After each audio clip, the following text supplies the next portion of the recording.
So mine looks more like a jack-o'-lantern at Christmas time. Hey. It's fall, so we clearly picked up a pumpkin or two, and I hope we're gonna make pumpkin pie. I'm a little concerned about the purple cauliflower. I thought we would try to avoid the sweets just for now. It's a little early to start on the end of year diet crash, so I thought we'd take a look at fall vegetables and some more healthy ways we could eat them. Okay, what are we making? Well, I've got pumpkins so we can make a savory pumpkin soup. I have purple cauliflower, purple potatoes, purple sweet potato powder so that we can make a purple sweet potato soup, and some pumpkin seeds that we can season and snack on. Let's start with the purple sweet potato soup. You ready to chop some vegetables? No. Ready as I'll ever be. We're gonna start by cutting the cauliflower into florets so we can roast them in the oven. By roasting them instead of boiling them, they'll retain more of their purple color. Purple cauliflower tastes like any other cauliflower, but it's got a few more antioxidants in it. We're just gonna cut these from the stem. Would you like to do this? Nope. And while the tops of the cauliflower are purple, the stems are still white. Brains. It is just a beautiful color. Purple brain, purple brain. Oh no. Sorry, I couldn't resist. I'm gonna drizzle these with a little bit of olive oil, and I want you to sprinkle a little salt on. All right. I'm just gonna toss it around with the olive oil a little bit. So this goes in the oven for about 20 minutes to roast. They should be very vibrant when we pull them out, and we'll add them to the soup. So the non-purple vegetables in this soup are celery, leeks, and chives. I'm gonna have you chop the celery for us. You'll trim off this end and this end, then slice it down the middle. I would turn it upside down, slice it that way, and then make small chops along here. Oh no. The recipe says 4 stalks of celery, which seems like an awful lot to me, but we're gonna go with it. Last one, do you wanna try again? No. Okay. While we're in the chopping groove, I'll take care of these chives. This will make a pretty garnish on top and give us a little flavor inside. Last but not least, a leek. We're gonna include 1 leek here. We never eat the tougher dark green at the top, so we cut this where the leaves start to look yucky. Ah, where they start to look yucky. Now, leeks grow in very sandy soil, so there can be a lot of sand in between these layers. So it's important that we cut the layers apart. What are you doing? So it's important that we cut the layers apart so that we can clean between them. I'm gonna cut long ways, and you can see all of these layers. There could be sand between them, so we need to clean them well. You could wash them in this way and then dice, but I like to cut them into semicircles like this, and then really rinse these well. I'll put these in a strainer and rinse them very well to remove any sand that might be there.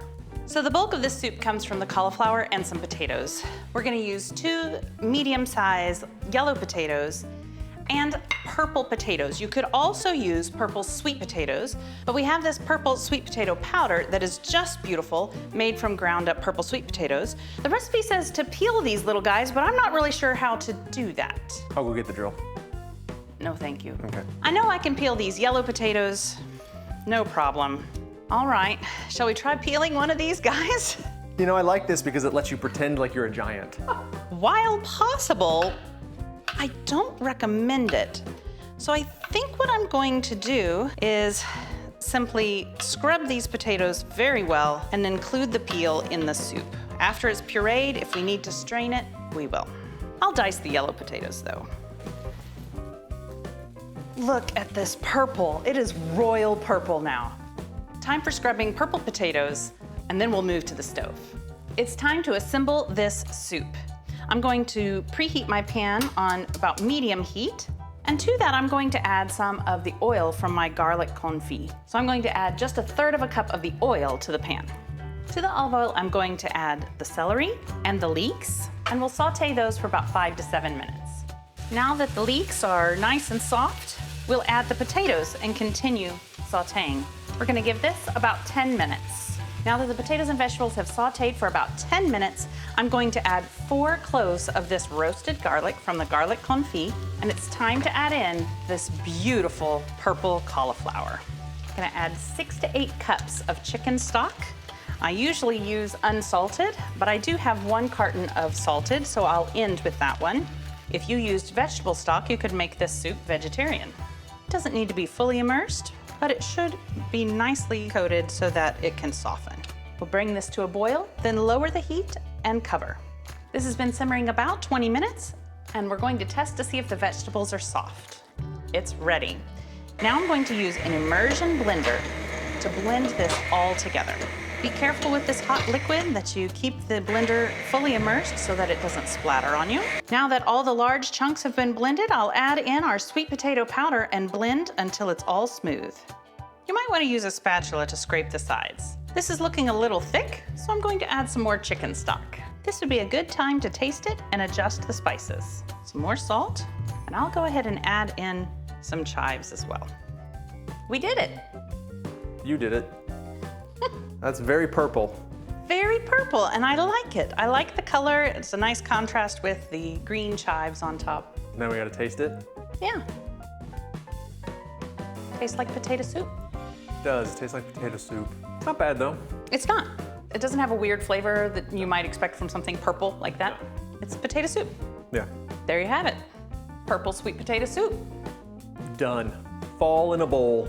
New day, new clothes, same old allergies. Ooh, that ragweed. Okay, next on our list is something pumpkin. This is gonna be another savory fall soup, this time with pumpkin. Okay, now we each have a pumpkin. What are we doing? Well, we're gonna roast this pumpkin. I only need 1 of these sweet pie pumpkins for the soup. But I have to, and I'd like to compare roasting in the oven versus roasting it in the Instant Pot. You wanna help me? Sure. All right. All we need to do is cut these pumpkins in half and scrape out the seeds. I'll watch you. So you could cut the stem off, or you could cut just kind of next to the stem. Pumpkins have a very firm flesh, so you might have to get at it with the tip of the knife and wedge your way down. Do you need some help? I think I might need some help in the kitchen, dear. All right. So then we're just gonna use a spoon and scrape out all these strings and the seeds. You can save these seeds for roasting. We'll be roasting some seeds in a minute, but we're going to remove the strings and seeds with a spoon. All of this gook in the middle. All the gook in the middle comes out. Boy, it sounds lovely. If you didn't want to go through this process of cutting and seeding a pumpkin, you could use a can of pureed pumpkin. This will work just as well in the soup. However, I have chosen to do this because I want some pieces, some chunks of pumpkin left in my soup for texture, and so it will be better for me to roast my own pumpkin. But if you just want to get the feel for this soup, a can of pumpkin will do you just fine. Just make sure it's pureed pumpkin and not pumpkin pie filling, which would have eggs and spices and other things in it. Surprise! You just boiled a pot of pie. Okay, so to finish these, I'm going to roast my pumpkin in the oven, and you're going to put yours in the Instant Pot. So he's just going to place both of these halves in the Instant Pot, standing up. You could put them on their side or face down if they'll fit, and then pour 2 cups of water in the bottom of the pot, not necessarily into the pumpkin shells themselves. My Instant Pot is quite large, so it requires 2 cups of liquid. If you have a smaller Instant Pot, it would require only 1 cup of liquid. And then we just lock it in? Lock it in. We'll use manual, and we're gonna start with 10 minutes. I've never put a pumpkin in the Instant Pot before, but I'm sure it'll work. We'll give it a try. If it needs more time after 10 minutes, we'll add a little more. So I'm going to just add about a half a tablespoon of oil to each of these and brush it around, and I'm gonna put it face down on the pan here. My oven is at 375. I'm gonna roast this for about 35 minutes. All right, into the oven.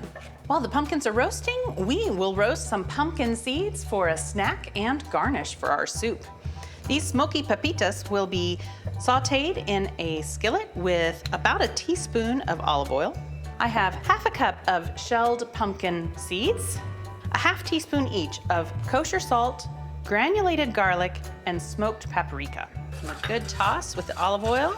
We want these pumpkin seeds to just lightly brown. It won't take very long, just a few minutes. I think these are ready. Just going to pour these seeds onto a plate to cool. So to keep me from eating all those pumpkin seeds before the soup is done, we're going to chop vegetables for the soup. Okay. Doug, I would like you to peel that onion and cut it in half. We're gonna process about half of that in here just to finely chop them. Go ahead and quarter this for me and we'll drop it in. Now to prepare the leek, we're going to cut about here. We're gonna remove all of this stiff, darker green area, and we're going to cut the roots off. Then, if you can, cut it lengthwise. I got some good sand out of these layers. Just cut them in half one more time. We'll drop them in. Just gonna pulse these a few times to dice these small.